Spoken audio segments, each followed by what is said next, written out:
संतप्त मानस शांत हों जिनके गुणों के गान में।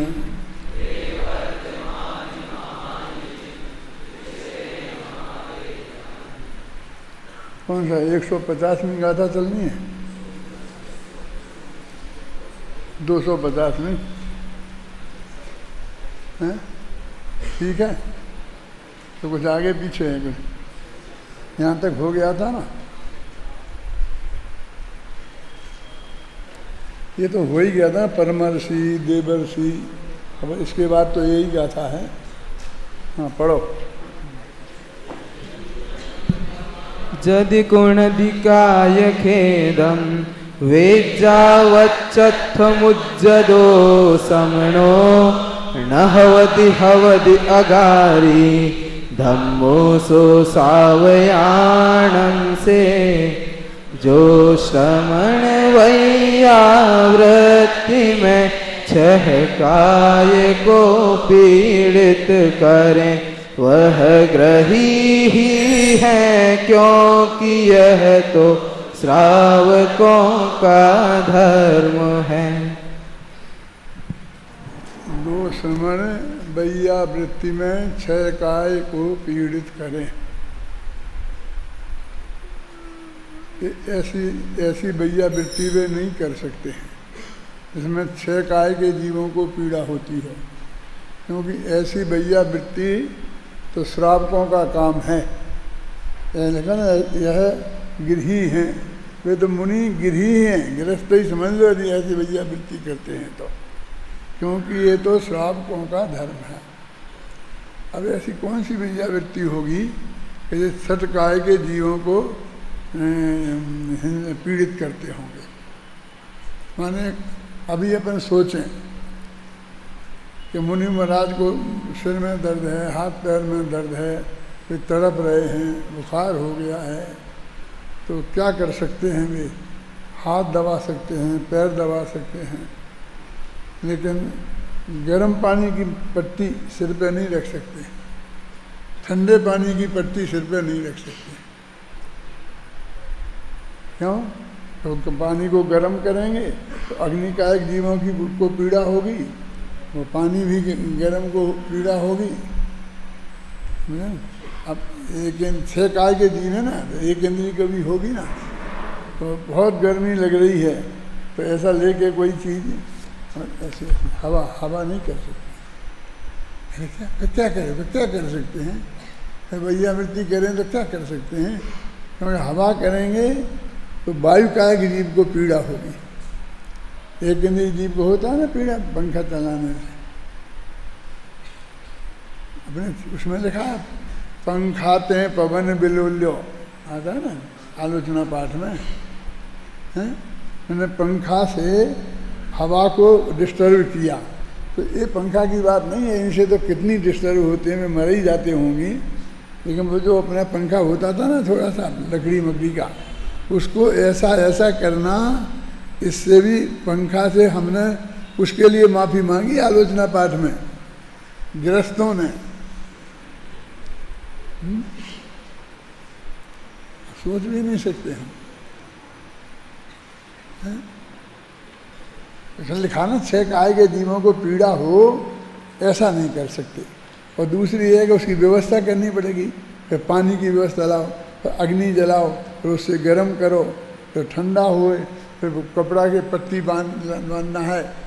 सर्दी ज़्यादा, वो 104 डिग्री बुखार हो गया है, तो माथे पर ठंडे पानी की पट्टी बांध दो, तो वो पानी कहाँ से लाएं, वो कपड़ा कहाँ से लाएं?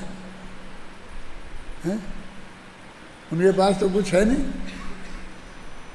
तो जिसमें छह काय के जीवों को हिंसा नहीं, डिस्टर्बेंस होता है। हिंसा में तो अपन मरने को ही समझते हैं, बस मारे तो हिंसा हुई। क्यों? ऐसा चांटा मारा तो हिंसा नहीं हुई। क्यों? यदि वो मच्छर मर गया तो हिंसा हुई, और नहीं मरा, क्यों? जैसे लोग वो है ना, ये लगाते हैं, कोई बत्ती क्या लगाते हैं, तो फिर उनसे कहें कि भाई जैसे जीव मर जाते हैं तो अच्छा नहीं है ये तो कहते नहीं, मरते नहीं हैं, बेहोश हो जाते हैं। तो उसमें फिर कोई हिंसा नहीं है। क्यों है? उनको बेहोश कर दें अपन तो ये कोई हिंसा नहीं है, वो सब हिंसा ही है ना। तो अब ऐसी सब चीज़ें चाहिए ना इनको। और मच्छर काट रहे हैं, ये कोई तकलीफ नहीं है, ये तो सोच के भी मुनिराज हुए हैं कि हम नंगे निगम्बर हो रहे हैं और हमको जब जंगल में रहना पड़ेगा तो वहाँ सभी तरह के जीव जंतु होंगे, हम उनसे रहत कैसे कर सकते हैं उस जंगल को? क्यों? तो मच्छर तो काटेंगे ही। हैं? वे तो मच्छर को ऐसा भी नहीं कर सकते। अपन को समझ में नहीं आता है, अपन समझते हैं इसमें कहाँ है, इसमें क्या क्या पीड़ा पहुँचा दी हमने, इसको क्या हो गया? हैं? जो श्रवण वैयावृत्ति के लिए उद्यमी बरता हुआ छह काय के जीवों को पीड़ित करता है, वह श्रवण ही नहीं है, गिरफ्त है। क्योंकि छह काय की विराधना सहित वैयावृत्ति श्रावकों का धर्म है। अब देखा ना, श्रावकों का धर्म है, तो फिर दूसरा नया संकट खड़ा हो गया। माने वो हिंसा होती है ना उसमें, इसलिए मुनिराज नहीं करते हैं। तो श्रावक, हिंसा करना श्रावक का धर्म है।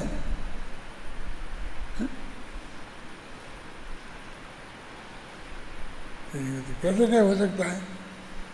आगे इसमें प्रश्न उठाया है, उन्हें श्रावकों का धर्म आप कैसे कह रहे हैं? हिंसा तो हिंसा है। तो मुनिराज करें तो धर्म नहीं है, और श्रावक करें तो धर्म है, हैं? इससे तो श्रावक ही अच्छे, मुनिराज का है कि अच्छे हैं? वे प्रतिबंधित हैं, वो ये कर सकते हैं कि नहीं, हिंसा तो हिंसा ही है, और उससे तो पाप ही बंद होगा, चाहे वे श्रावक करें चाहे मुनिराज करें, लेकिन उनके जीवन में होती है, क्योंकि वे अपने घर के लिए भी ये सब सुविधाएं जुटाते हैं। वे घर का मकान बनाते हैं तो मंदिर बनाने का भी विकल्प उन्हें आ सकता है ना?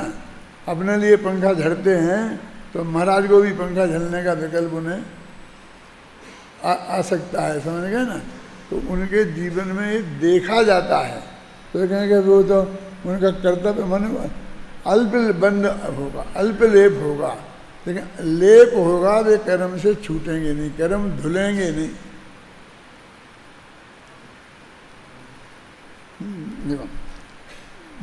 दूसरे मुनिराजों की शुद्धात्म परिणति की रक्षा के अभिप्राय से, ध्यान से सुनना सब, ये सब बहुत कंट्रोवर्शियल तो क्यों कहूँ, बहुत मार्मिक बातें हैं, और ये बहुत सावधानी से समझने की भी हैं, और समझकर अपने में यदि वो कोई कमी रह गई इसमें समझ में, तो हमसे भी उसमें गलतियाँ होंगी ना। और यदि वो हमने समझ, उसको हमको किसको बताना नहीं बताना, क्या करना, वो बाद की बातें हैं। वो द्रव्य क्षेत्र काल भाव देख करके जो हमारे यहाँ विद्यालय में भर्ती होंगे और हम उन्हें पढ़ाएंगे 5 साल तक, तो ये सभी चीज़ पढ़ाएंगे ना, तो उन्हें समझाएंगे नहीं, तो उन्हें तो हम समझाएंगे ही, हैं? और ऐसे वो सारे देश में भी पहुँचेगी कि साहब ये ऐसा पढ़ाते हैं, हमारा बच्चा गया था, उसको उन्होंने ऐसा समझाया था, तो वो बताएगा। तो वो बच्चा यहाँ से तर्क से, युक्ति से पूरी तरह समझ के जाएगा, आगम प्रमाण देख के जाएगा, तो वो उसकी बन जाएगी, वो हमारी नहीं रहेगी। फिर जैसे हम अभी कह रहे थे, हम ये थोड़ी कह रहे कांजी स्वामी ने कहा, कांजी स्वामी ने कहा, कटोरामल जी ने कहा, हम अपनी हम भी शामिल हो रहे हैं ना उसमें, हम भी जिम्मेवार हो रहे हैं ना। तो ऐसा तुम भी जिम्मेवार होगे, और वहाँ तुम्हारी ये कोई सुनेगा नहीं कि हमें तो सब डॉक्टर साहब ने कह दी थी, कटोरामल जी ने कह दी थी, कि कांजी स्वामी ने कह दी थी। आपको अपने समझ लो, और आपको ही उसका जवाब देना पड़ेगा कि भाई वस्तु स्थिति क्या है ना?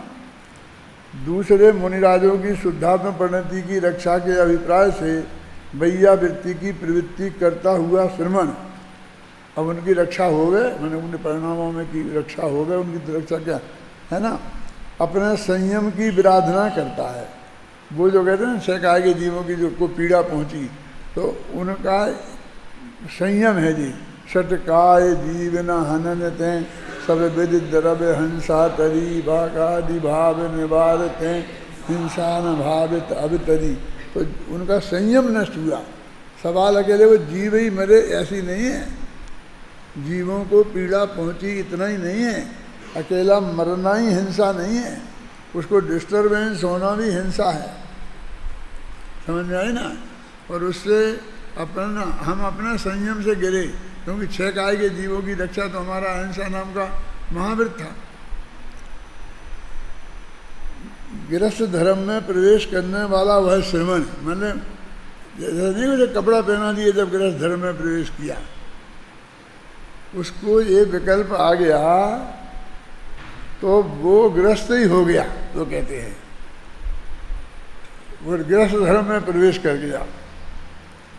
वह श्रमण सामान्य से चित्त होता है, श्रमण पने से उसका श्रमण पना खत्म हो गया। इसलिए प्रत्येक श्रमण को वही प्रवृत्ति करनी चाहिए जो किसी भी रूप में संयम की विरोधी ना हो, क्योंकि प्रवृत्ति में भी संयम ही तो साध्य है। हम ये कर रहे हैं अपने मुनि धर्म के कर्तव्य के ही नाते तो कर रहे, तो संयम की सिद्धि के लिए ही तो कर रहे हैं ये काम।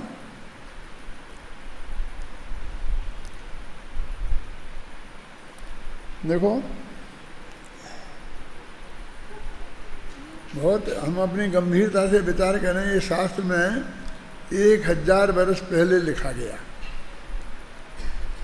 अब इसके 2 बातें हैं कि एक तो जो कोई वर्तमान में किसी से राग द्वेष के कारण तो वो कुछ कह नहीं रहे, हम पे तो आरोप लग सकता है कि हम जो वर्तमान में कोई मुनि हैं और उनकी ऐसी चर्या होती है तो उनकी आलोचना कर रहे हैं, उन्हें दुनिया की दृष्टि में गिराना चाहते हैं। लेकिन अब 1000 वर्ष पहले आचार्य पे हम ये आरोप तो नहीं लगा सकते, हम तो इसमें मूल में नहीं लिखा हो तो हम जिम्मेवार हैं। अभी आप संस्कृत के विद्वान हैं तो आप लोगों को ऊपर संस्कृत से मिलान करके देखना चाहिए कि ये बात संस्कृत में है कि नहीं है, कि हमने हिंदी में डाल दी है। क्योंकि आजकल कुछ लोग ये भी कहते हैं कि हिंदी भाषा प्रमाणिक नहीं है, और कुछ लोग कहते पंडित प्रमाणिक नहीं है। तो हमें भी हटाओ और हिंदू को भी हटाओ, तुम लोग तो उस संस्कृत से देख लो। अब तुम तो देख ही लोगे, तुम संस्कृत के विद्वान हो गए हो। लोक सिद्धांत जैसे कौमुदी जिसने पढ़ ली है, हम समझते हैं उतनी संस्कृत उसे आती है। लेकिन बाकी के जो मुमुक्षु भाई हैं उनकी भी ड्यूटी है कि ऊपर भी आँख खोल के देखें, थोड़ी बहुत समझ में आएगी। जो ऐसी बात है वो समझ में नहीं आएगी ऐसा नहीं है, क्या देखें। ऐसा नहीं कि फिर हमें तो आपका पक्का भरोसा है, आपने बिल्कुल सही लिखा है। ये तो अच्छी बात है कि आप हम पे भरोसा करते हैं, फिर भी आपके हित के लिए आपको देखना बहुत ज़रूरी है। देखो ये लिखा ना, यो ही परेशान शुद्धात्म वृत्ति त्राण अभिप्रायेण वैया वृत्ति प्रवृत्ता स्वस्थ संयमम विराधयति सा गृहस्थ धर्मानुप्रवेशात। देखो वह मुनि गृहस्थ धर्म में प्रवेश किया है ना, कैलाश जी हैं, सौगानी जी है ना गृहस्थ, उसमें देखो ऊपर की टीका की दूसरी पंक्ति में सामान्यात प्रचवते, वो मुनिपने से गिर गया। अब क्या गलती हो, क्या गलत काम कर दिया है। महाराज को बहुत बुखार बढ़ रहा था तो पानी की पट्टी से उनने सिर उनके को कर दिया, लगा दी, तो कौन सा पाप कर दिया जिससे वे धर्म से भ्रष्ट हो गए। अब मेरे से क्यों जवाब है, ये तो संस्कृत में है, हमने तो हिंदी का अनुवाद तो वही करते, कैसे करते क्या।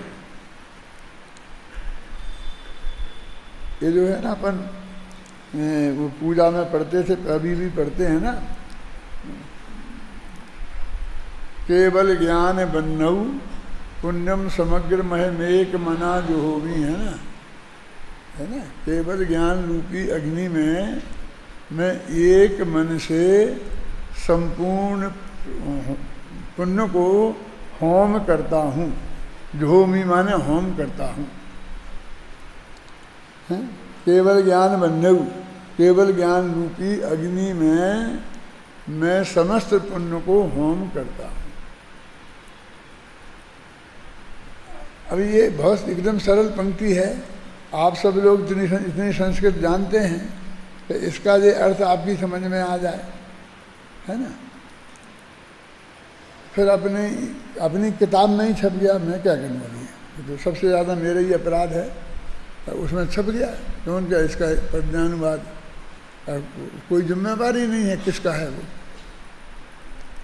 भैया जी से पूछा तो कहते मेरा नहीं है, अभय जी से पूछा तो कहते मेरा नहीं है, तो किसका है, कैसे छप गया उसमें चला कैसे गया। उसमें समस्त पुण्य का आह्वान करता हूँ ऐसा है, और हम पढ़ते जा रहे आह्वान करता हूँ, ये है इसका अर्थ। जुहोमी समग्र पुण्यम एक मना जुहोमी। तो मेरे कहने का मतलब ऐसी गलती हो सकती है। मेरी शादी भी नहीं हुई थी तो सबसे पहले मेरे सामने एक प्रश्न आ गया कि कोई आदमी आ रहा है, पंडित जी आप पंडित जी हैं तो हमारे यहाँ लड़के की शादी करवा दो। तो मैंने कहा चलो करवा देंगे, किताब है उससे पढ़ के करवा देंगे।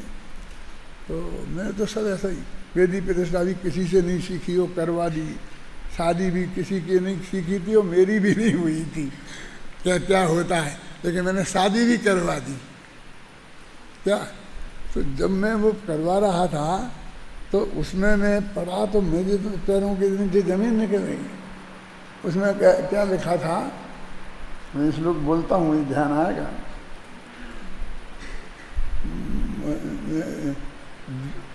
ज्वलतेन काम ज्वलतेन महादेव के लिए लिखा था। शंकर भगवान काम रूपी ज्वर से बहुत पीड़ित हुए तो उनने पार्वती के साथ में ऐसा लगा मल मुच्छपत्वा, उनने अपने मल का क्षेपण पार्वती की योनि में किया, उसका ऐसा अर्थ था।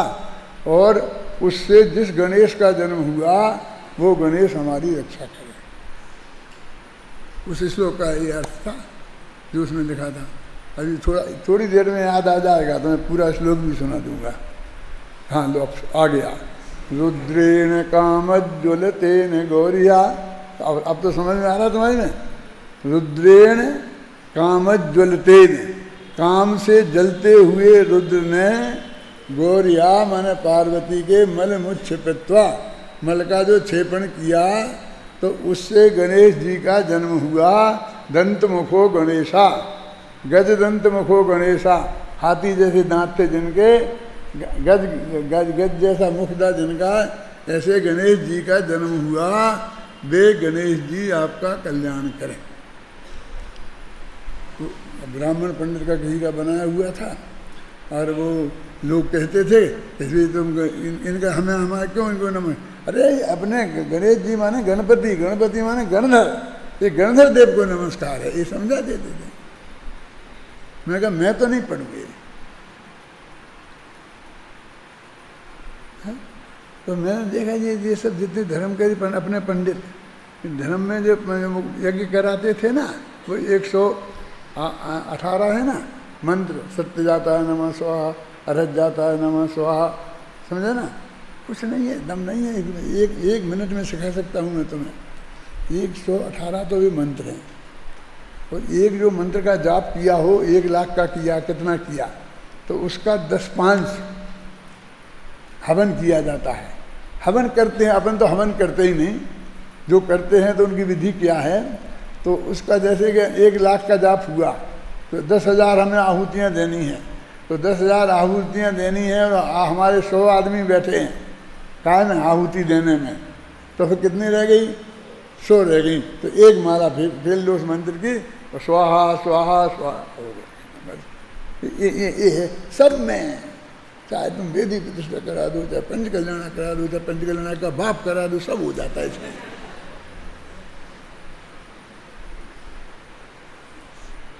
मैंने सब पढ़ लिया, सीख लिया, जान लिया था। फिर मैंने कहा नहीं, मैं नहीं पढ़ाऊंगा, ये नहीं करूँगा।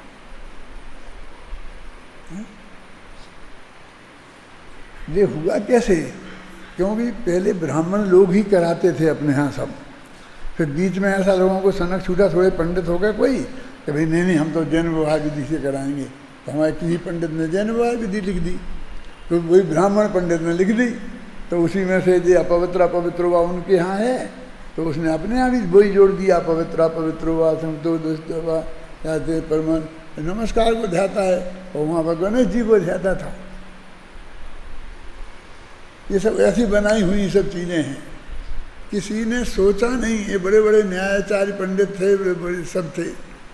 शांति जी, मुझे तो यही आश्चर्य हुआ कि ये सब पंडित लोग इसे पढ़ते रहे और स्वाहा स्वाहा करते रहे। यानी विवेक से हमको सोचना तो चाहिए ना, समझना तो चाहिए कि हम क्या कह रहे हैं, हम अपने मुंह से क्या बोल रहे हैं। तो तुम संस्कृत में मिलान किया करे। ये तो प्रवचन तो टीवी पे जाएंगे, सब दुनिया सुनेगी। यदि मैं इसे मिलान करने में अभी लग जाऊँ, पंक्ति पंक्ति से पढ़ाने लग जाऊँ, तो फिर ये टीवी के काम के नहीं रहेंगे, है ना। लेकिन तुम्हारी ड्यूटी है कि तुम हर एक कोष में मिलाओ। कहीं नहीं मिलता हो तो मुझे बताओ, तो अपन सुधारेंगे। इसके अर्थ में कहीं गड़बड़ होगी तो ऐसा नहीं है कि अपने यहाँ कोई हट है कि हमने कर दिया वही पक्का है। देखो, दूसरे मुनिराजों की शुद्धात्म परिणति की रक्षा के अभिप्राय से वैयावृत्ति की प्रवृत्ति करता हुआ श्रमण अपने संयम की विराधना करता है। गृहस्थ धर्म में प्रवेश करने वाला वह श्रमण श्रामण्य से च्युत होता है। इसलिए प्रत्येक श्रमण को वही प्रवृत्ति करनी चाहिए जो किसी भी रूप में संयम की विरोधी न हो, क्योंकि प्रवृत्ति में भी संयम ही साध्य है। हम कहते हैं वो महाभ्रष्ट है हमारा, उसे कपड़े पहना, कपड़े पहनाएंगे तभी वो मुनि बना जाएगा, ऐसा नहीं है। उसने तो वो पानी गर्म कर लिया, गया काम है।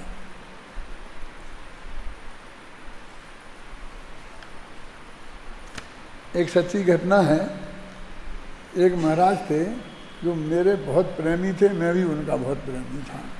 शुद्ध तेरापन धामनाय के थे, सात्विक वृत्ति थे, अध्यात्म की रुचि के थे। तो वे एक बार इधर आए, और सामने उधर है ना गेट पे ही यहाँ बैठ गए। उनने मुझे बुलवाया, मैं आया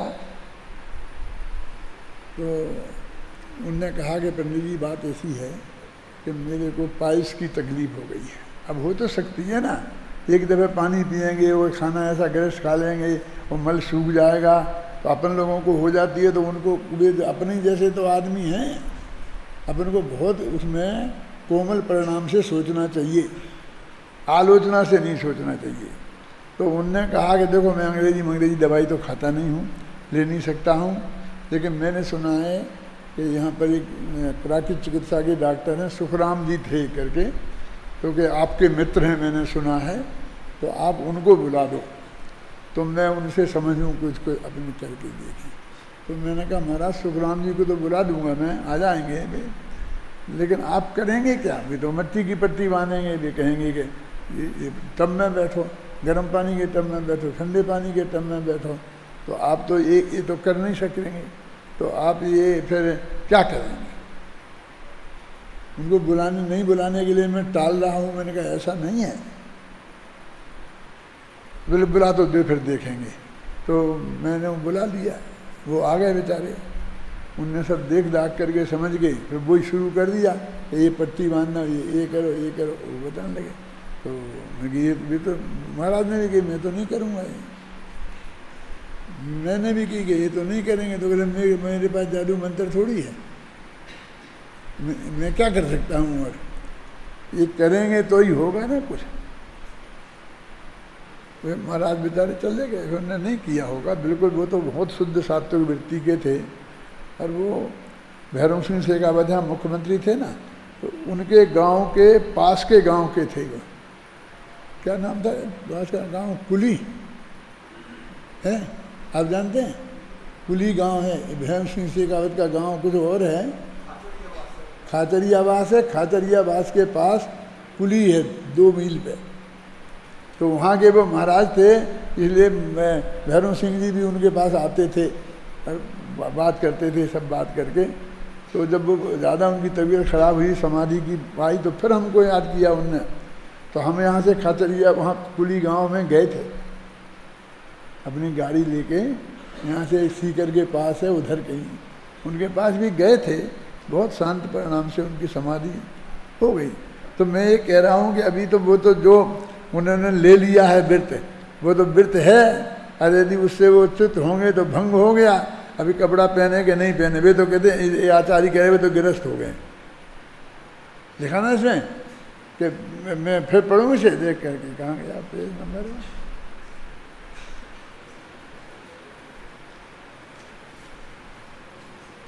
गृहस्थ धर्म में प्रवेश करने वाला वह श्रमण श्रावण से चित होता है, इसलिए प्रत्येक श्रमण को वही प्रवृत्ति करनी चाहिए जो किसी भी रूप में संयम की विरोधी ना हो, क्योंकि प्रवृत्ति में भी संयम ही साध्य है। और उसमें देखो मन वचन का है, कृतकाय धनमोना, इन 9 कोटि से बचाव करना चाहिए। ऐसा नहीं कि हम कहें महाराज मैं गर्म पानी से सेंक दूँ, कि हाँ हाँ बादशाह करो, जल्दी करो जल्दी करो, वो नहीं बोलेंगे कुछ, वे शांत रहेंगे, चुप रहेंगे।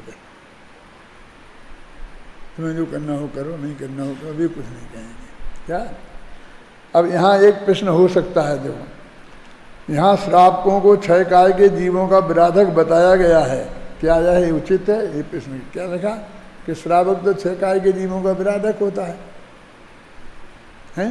मुनिराज होते हैं ना, 6 काय के जीवों की रक्षा करने वाले संयम धर्म में होता है। और श्रावक तो अपने यहाँ तो त्रिश हिंसा का त्याग और वृथा था वर न समारे, वृथा में नहीं समारे, काम के लिए तो कर सकता है। फर्क आ गया ना।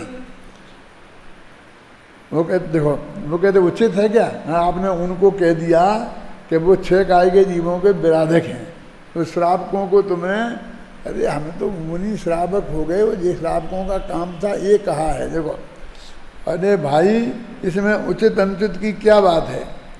यहाँ तो यह कहा गया है कि जिन श्रावकों के द्वारा अपनी आजीविका आदि में भूमिकानुसार होने वाले आरंभ परिग्रह में जिससे बचना संभव नहीं है, तो स्थावर जीवों का जैसी विराधना होती है, उन श्रावकों के द्वारा श्रमणों की वैयावृत्ति में भी उस प्रकार की विराधना हो तो हो, पर श्रमणों के जीवन में तो ऐसी विराधना होनी ही नहीं चाहिए।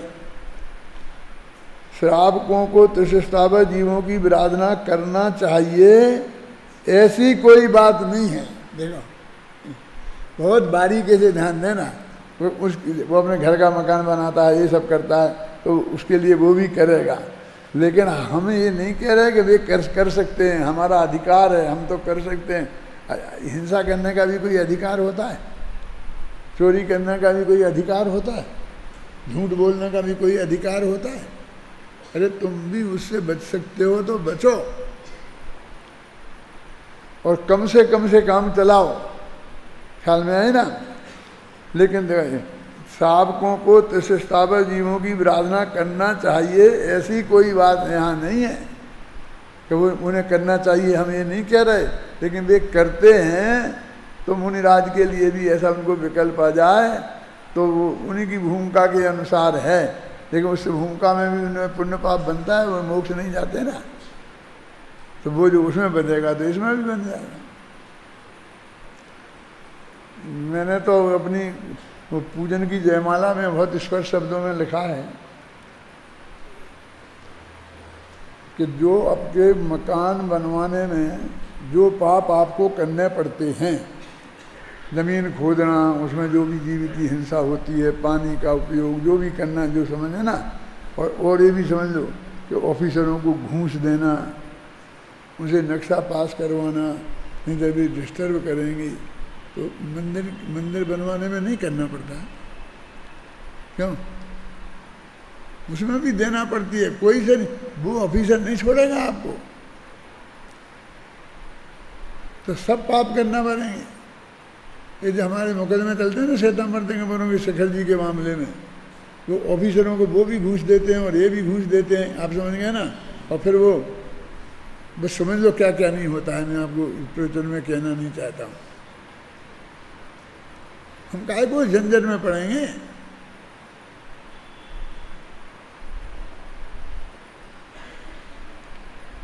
भूमिकानुसार होने वाली स्थावर जीवों की विराधना भी यदि श्रावक स्वयं के उपचार के लिए करे तो तत्संबंधी भाव अशुभ भाव है। देखो, और संतों के उपचार के लिए करे तो तत्संबंधी भाव शुभ भाव हैं। ध्यान रहे, यहाँ तिस स्थावर जीवों की प्रार्थना करने की बात नहीं है, अपितु श्रावक अवस्था में भूमिकानुसार होने वाली हिंसा की बात है। देखो क्या कह रहे शांति जी, इसमें बहुत मालूम एक बात है, हिंसा तो दोनों में बराबरी होगी। तो अपने लिए करे तो अशुभ भाव है तो पाप बनेगा, और महाराज के लिए करे तो पुण्य बनेगा। तो ये तो तेरे को क्या बंधेगा उसमें फर्क हुआ, वो हिंसा में क्या फर्क हुआ। वो जो जीव मरे बेचारे वे तो मरे ही ना, समझ में आ रहा ना है? ये जो फर्क काय में पड़ा कि तुम्हें पुण्य पाप बंधा, और जब तुम तत्व ज्ञान के प्रेमी हो तो पुण्य पाप का बंधा तुम्हारी दृष्टि में एक से ही है। वो पाप भी पुण्य में ही बदल जाता है, पुण्य भी पाप में बदल जाता है। कैसे? कि मुझे उससे भोग सामग्री मिली और फिर भोग सामग्री भोगी तो पाप बन गया। अपने दो भेद किए ना, एक सामान्य पुण्य और एक सातिशय पुण्य। मैंने इस पर ध्यान विशेष इसलिए दिया कि मैंने ये कहा था कि भाई क्या है, पुण्य से तुम्हें भोग सामग्री मिलेगी और तुम भोगोगे। तो एक आदमी ने हाथ उठाया, बोलो भाई क्या कहना है? नहीं, धर्म सामग्री भी मिलती है, ये दिन मंदिर का समागम, सदगुरुओं का समागम, ये भी तो मिलता है। तो मैंने तो उसे जवाब दे दिया था कि आटे में नमक जैसा है ये, ज़्यादा तो 90% तो भोग में ही है ना, पाप वही तो वो भोगते हैं, वो पाप में जाता है।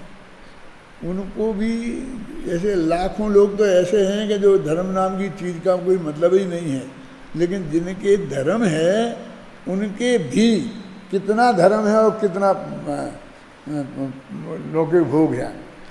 ये तो धर्म में से देवशास्त्र का समागम मिलेगा ना, और बात सुनने की मिलेगी, मंदिर मिलेगा, तो इसमें भी ऐसा इंतजाम करेंगे कि तुम पाप भी बांधोगे, घबराना नहीं पूरी बात। मंदिर में सारी भोग की सामग्री जुटाओगे, हॉल में साहब गर्मी बहुत होती है, एसी करवा दो ना, एसी करवा दो ना। बहुत लोग हमसे कहते हैं क्या करें,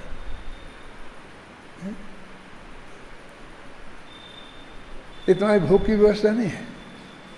ये जो नीचे बिछात की है ये क्या के लिए है? तुम्हारे लिए। भगवान को क्या करना है इसके लिए? बिल्कुल बढ़िया था, अच्छी चमकदार ज़मीन थी, उसमें बैठ के ये सुन सकते थे। ये काय के लिए लगी, ये काय के लिए लगी, ये सब काय के लिए है? बोलिए, ये स्पीकर काय के लिए लगी? ये सब हमारे भोगी सामग्री है।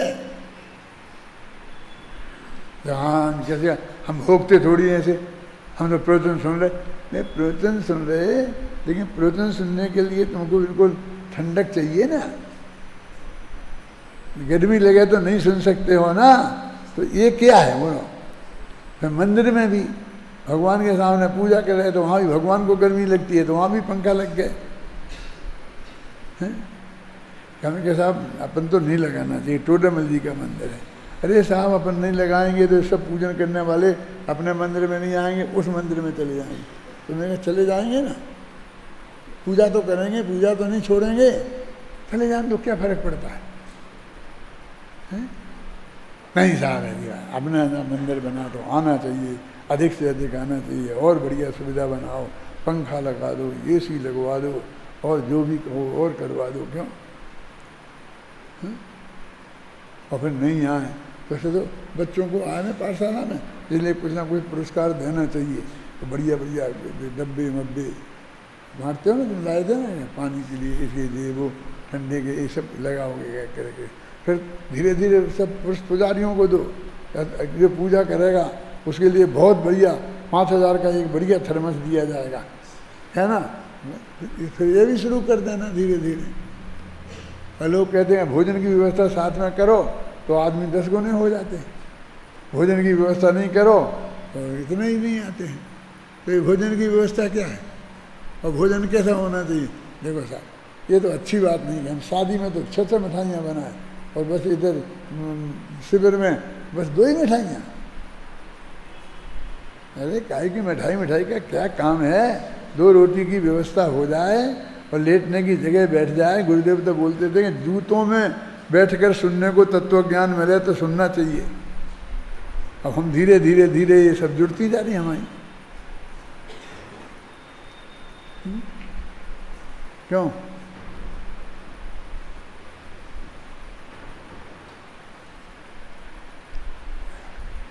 देखो पढ़ो, ऐसी ऐसी बातें इसमें बहुत हैं, मैं जल्दी जल्दी चलना चाहता हूँ।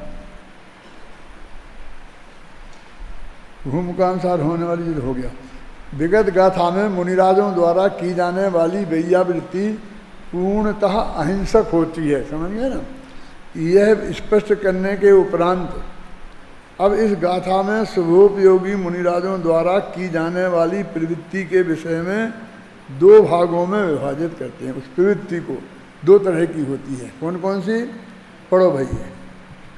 जोन्हाणं निर्वेक्षं सागारणगारचर्यजोत्ताणम् अणुकंपयो वयारं को अदुलेवो जदिवी अपो दया से सेवा सदा जो श्रमण श्रावक जनों की करे वह भी अल्पलेपी कहा है जिन मार्ग में। देखो, यद्यपि अनुकंपा पूर्वक परोपकार रूप प्रवृत्ति करने से भी अल्पलेप होता है। उन्होंने कहा ये करोगे तो अल्पलेप होगा, माने मोक्ष तो नहीं होगा, वो तो पक्की बात है। अपन ने भी उसमें नहीं पढ़ते थे ना, तुम 2-3 दिन पढ़ी, उसमें लिखा क्या नहीं लिखा कि स्वर्ग आदि की संपदा मिल जाएगी और ये हो जाएगा, ये हो जाएगा, पर कर्म तो नहीं करेंगे, लिखा ना, मुक्ति तो नहीं मिलेगी। पढ़ो, ज़्यादा नहीं पढ़वाएंगे, एक आध दो ही छंद पढ़ना, चलो। अरे सातिशय पुण्य बंधे जिन प्रतिमाओं के अर्चन से हर सब सुविधाएं मिले हमें, जिन दर्शन से जिन पूजन से भले सातिशय पुण्य बंधे पर उससे कर्म नहीं कटते, स्वर्ग संपदा भले मिले पर हम भगवान नहीं बनते, हम भगवान नहीं बनते ना हमको मुक्ति मिलती है। भव के सब भोग मिले लेकिन कर्मों से मुक्ति न मिलती है, कर्मों से मुक्ति न मिलती है, पर कर्म बंध ही होता है, कर्मों के बंधन से भाई भव भव में रुलना होता है। यदि भगवान तुम्हें बनना, निज को देखो निज को जानो, निज में ही जम कर रम जावो, अरे नित ही निज को तुम ध्यावो, अपने में ही अपनेपन से अपने में जमने रमने से कर्मों से मुक्ति मिलती है, निज में अपनापन करने से। देखो कितनी सी बात है, जरा सी बात है। एक कह रहे भगवान की पूजा भक्ति करने से बहुत अच्छा पुण्य बनेगा, स्वर्ग में चले जाओगे, चक्रवर्ती बन जाओगे, लेकिन कर्म नहीं करेंगे। और सिर्फ अपने में अपनापन करने से कर्म कट जाएंगे। क्या है ये? जो अपना आत्मा है, यही मैं हूँ, इतना इसमें क्या करना है? इसमें बहुत तकलीफ होती होगी। निज में अपनापन करने से और निज में जमने रमने से क्यों? तुम भगवान बन जाते हो। कितना सस्ता है, यही तो कहते हैं, सस्ता कर दिया एकदम भगवान बनना। हम तो समझते इतना कर्म काटने के लिए इतनी तपस्या करने पड़ेगी, 6-6 महीने के उपवास करना पड़ेंगे, भूखे रहना पड़ेगा, ये करना पड़ेगा, गर्मी के सर्दी के दुखों को सहना पड़ेंगे। देख कि जब भी तुम्हारे लिए गर्मी बहुत लगे ना, तो सोचना हम तो नरकों में थे तब कितनी गर्मी हुई थी, क्यों? कितनी सर्दी थी, ऐसा लगे। अपन समझाते हैं ना परमात्मा, ये क्यों नहीं समझाते हो? कि जब तुम मुनि दशा में होगे तो वहाँ पर वो अनंत अनंत असंगुणी आनंद की वृद्धि होगी, तो अंदर में इतना आनंद आएगा कि बाहर की गर्मी सर्दी का तुझे कुछ भान ही नहीं होगा। ये क्यों नहीं समझाते हो? नरकों की क्यों याद दिलाते हो?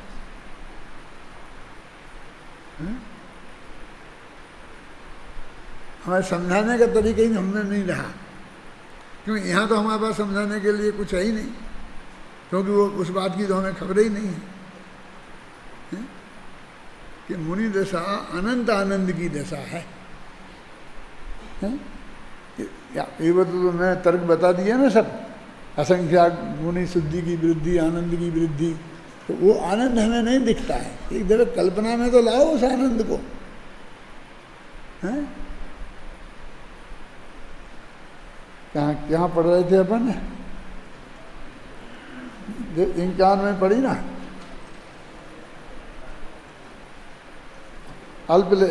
यद्यपि अनुकंपा पूर्वक परोपकार वृत्ति करने से अल्पलेप होता है, तथापि अनेकांत से मैत्री रखने वाले जैनियों के प्रति शुद्धात्मा के ज्ञान दर्शन में परिवर्तमान परिणति के कारण साकार अनाकार चर्या वालों के प्रति शुद्धात्मा की उपलब्धि के अतिरिक्त अन्य सबकी अपेक्षा किए बिना ही उपकार करने रूप प्रवृत्ति का निषेध नहीं है, किंतु अत्यल्प लेप वाली है। वो निषेध नहीं है, लेकिन अत्यल्प लेप वाली है। ये नहीं कहा कि तुम्हारे उसे कर्म कर जाएंगे। लेप वाली होने से सबके प्रति सभी प्रकार की से वह प्रवृत्ति अनिषिद्ध हो, ऐसी बात नहीं। ये क्या कह रहे मालूम?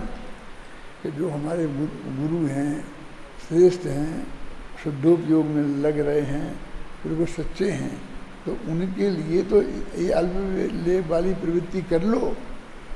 चाहे जैसे अरे गए नथु खैरे के लिए नहीं, किसी मिथ्या दृष्टि की सेवा में लग जाओ, ये है। सबके लिए अनिषिद्ध नहीं है, उस पात्र जीव के लिए ही अनिषिद्ध है। समझ गए आप?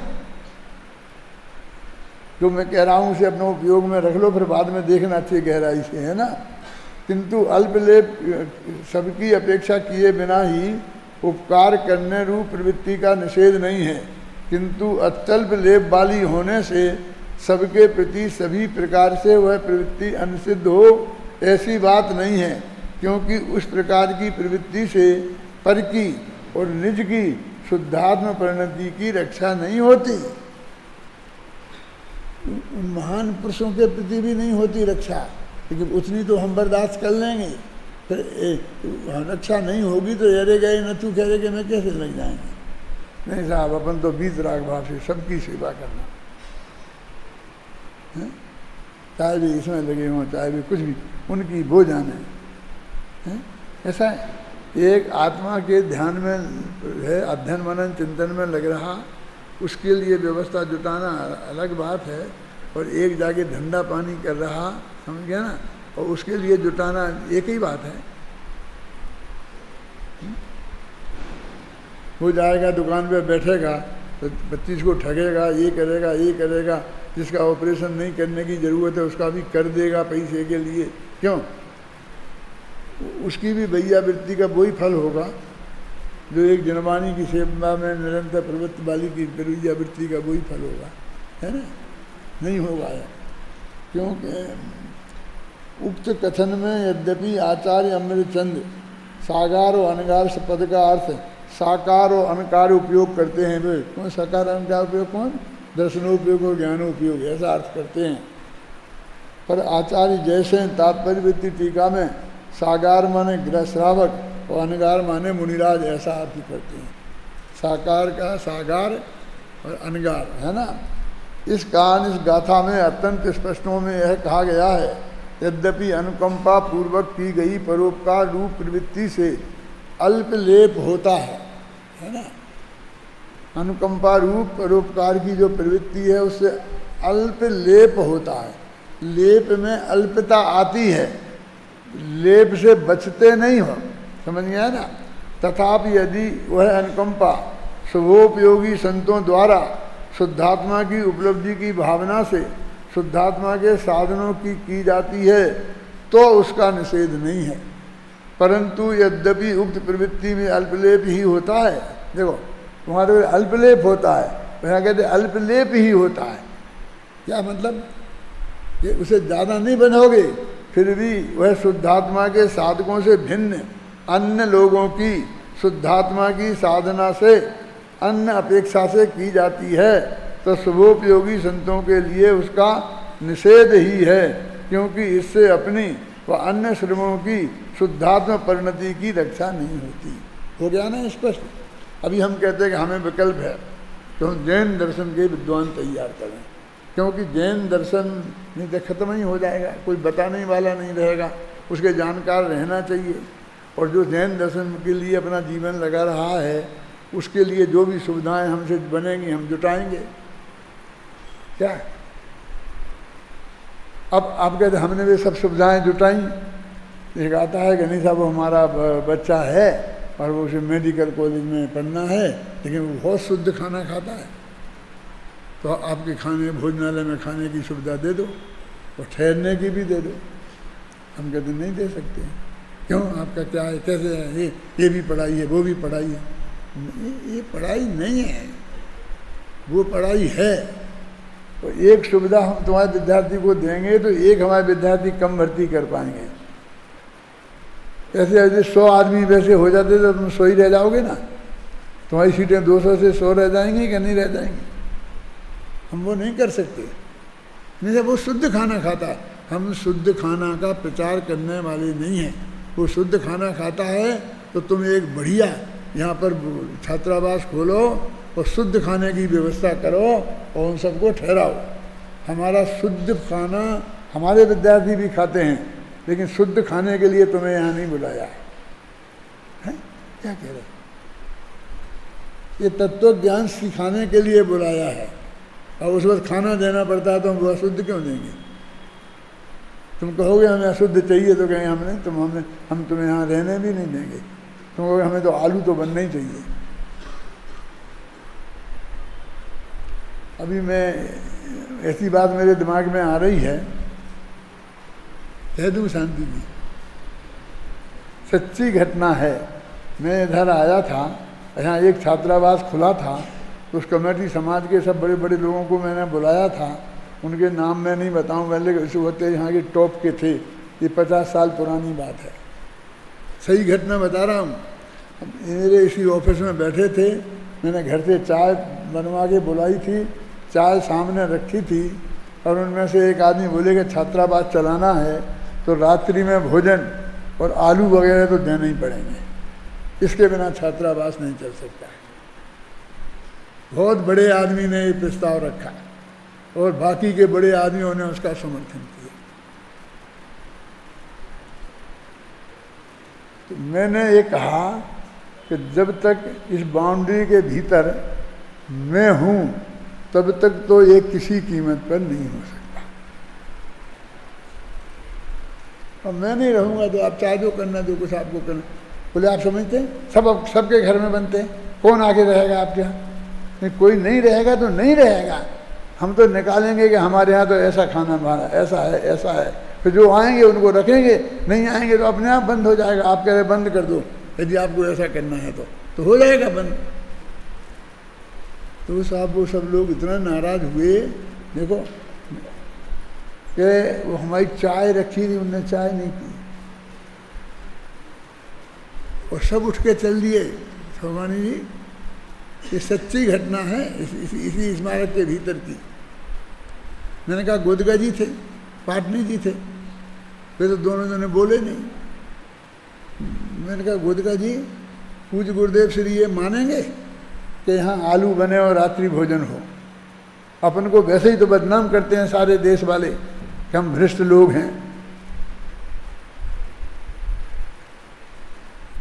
हम तो पूज्य गुरुदेव श्री के कहने से आए हैं, इसलिए हम तो यहाँ ये बात नहीं चल होगी। सब चले गए, सबसे यहाँ से चले गए उधर तक, जो भी जिसने कही वो कहते गए। और वो जो बोला चौराहा है ना, कौन सा चौराहा कहलाता है? हिंसक चौराहा क्या बोलते हैं? इस चौराहे पर वे खड़े होकर आपस में बात कर रहे थे और गोदका जी से कह रहे थे कि तुमने कहाँ कैसे आदमी को बुलाया? हम सब बुजुर्ग लोग, एक कल का छोकरा, और ये हमसे ऐसी भाषा में बात करता है कि जब तक मैं इस बाउंड्री के भीतर हूँ यहाँ ये नहीं हो सकता है। उनने सब ने गोदका जी से कहा, किसको बुलाया आप? गोदका जी थोड़ी देर तो चुप रहे, फिर बाद में बोले कि देखो भाई, होगा तो वही जो डॉक्टर साहब चाहेंगे, मैं इसमें कुछ नहीं कर सकता।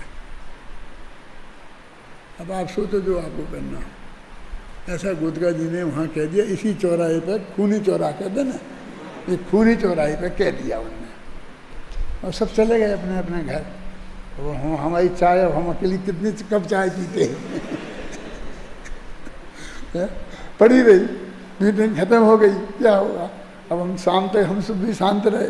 फिर शाम को हम यहाँ से घूमते घूमते गोदका जी के घर गए, क्योंकि उस वक्त ऐसे साधन तो थे नहीं हैं कि हम जाएँ। तो घूमते घूमते शाम के टाइम गए तो गोदका जी वहाँ बैठे थे अपने, वो मकान था ना, वो बंगला तुमने देखा नहीं तो टूट टाट गया, उसके आगे वो बना था ना ऐसा, उस पर बैठे थे, 3-4 कुर्सियाँ पड़ी थीं, और डंडिया जी भी वहाँ बैठे थे।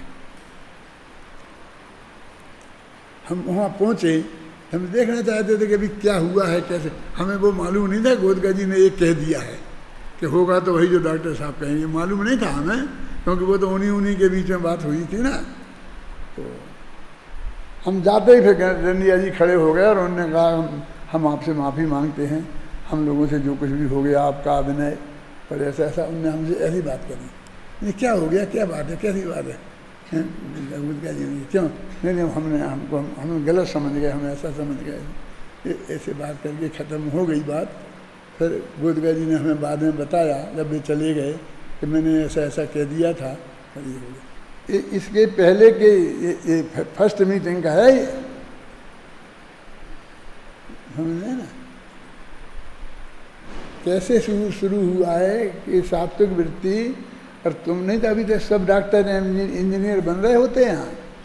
एक भाई ने तो ऐसा बढ़िया प्रस्ताव रखा था, गोदका जी के दोस्त थे, इतना बड़ा हॉल है, इसमें 100 मशीनें रख दो, क्या कपड़ा सीने की, तो 100 विधवाओं को बैठा दो, उनकी आजीविका लग जाएगी, और वे सब लोगों के पेटी ब्लाउज सी के देंगे।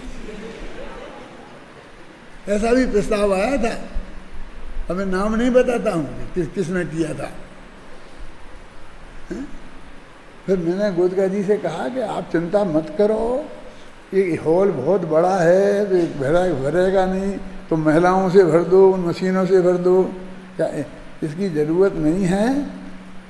एक दिन में थोड़े दिन कम खा जाओ, मैं ये हॉल मुमुक्षुओं से भर दूंगा, ये मैंने गोदका जी से कहा।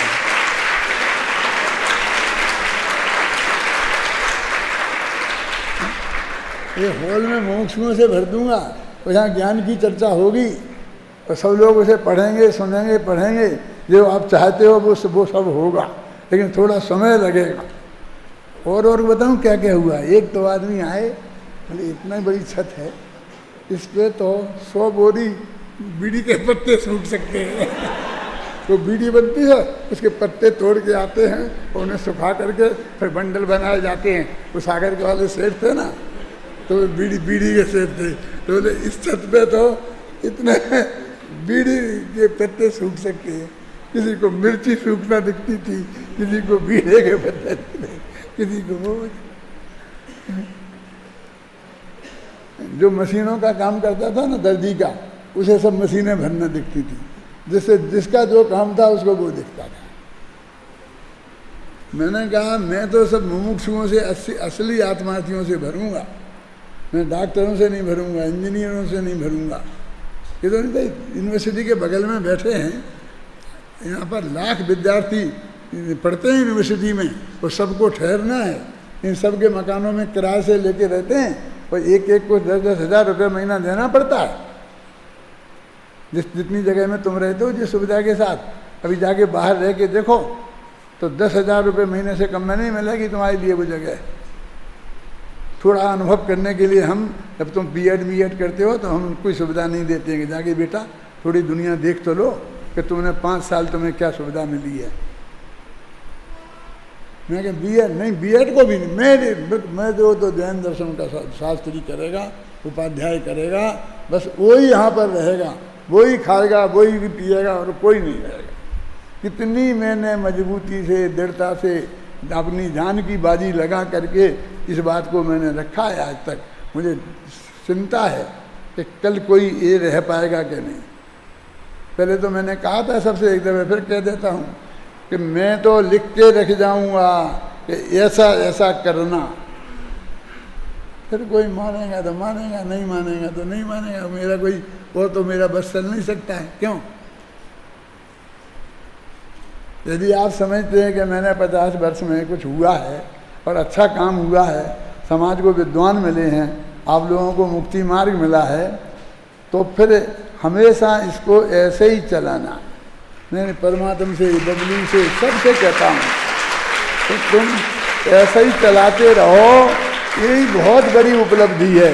तुम नए माथा मत मारो कि और क्या करना और क्या करना और माथा मारना की ज़रूरत नहीं है। इसको ही चलाते रहो, अपनी जी जान लगा करके, पूरी शक्ति लगा करके ढंग से, हैं तो समझ लो तुमने बहुत बड़ा काम किया है। और मुझे भरोसा है, कहता हूँ मैं, कि 50 साल तो जो और चलेगा कम से कम। भारतीय जनता पार्टी में कहते हैं 50 साल तो भारतीय जनता पार्टी का राज केंद्र में भी रहेगा और यूपी में भी रहेगा। मैं कहता हूँ मेरा राज टोडरमल स्मारक में 50 साल तो रहेगा। मेरा और कुछ नहीं है। मुझे तो ये तत्व ज्ञान जन जन तक पहुँचे, इसके विद्वान तैयार होते रहें, उनको ही सब सुख सुविधाएं यहाँ मिलें और वे पूरी तरह से इसके जैन धर्म का अंदर से प्रवेश करें। बस ये है, और मेरा कुछ नहीं है। मुझे और कुछ नहीं करना है कि मेरे लिए मेरी आज्ञा माज्ञा क्या करना मेरी आज्ञा को। आज तुम लोग इतने दिनों से मेरे पास आके रहते हो, मैं तो पहचानता नहीं किसी को क्या आज्ञा दी मैंने। एक गिलास पानी मांगा किसी से? क्या किया? क्या आज्ञा दी? क्या अपेक्षा है मुझे? कोई अपेक्षा नहीं है मुझे किसी से कि आप मेरा बदले में ऐसा करोगे इसलिए मैं आपको लिए ही करूं। आपके लिए नहीं करता हूं, मैं तो जैन दर्शन के लिए करता हूं, ये जैन तत्व ज्ञान जिंदा रहे इसके लिए करता हूं। आप समझिए ना, आप पे कृपा करके नहीं करता हूं। आप नहीं करोगे तो दूसरे दिन निकाल बाहर कर दूंगा। आप करते हो तो मुझे बहुत प्रसन्नता होती है, अच्छी बात है। और ये यज्ञ ऐसा ही चलता रहे, इस मंगल भावना के साथ मैं अभी की बात खत्म करता हूँ।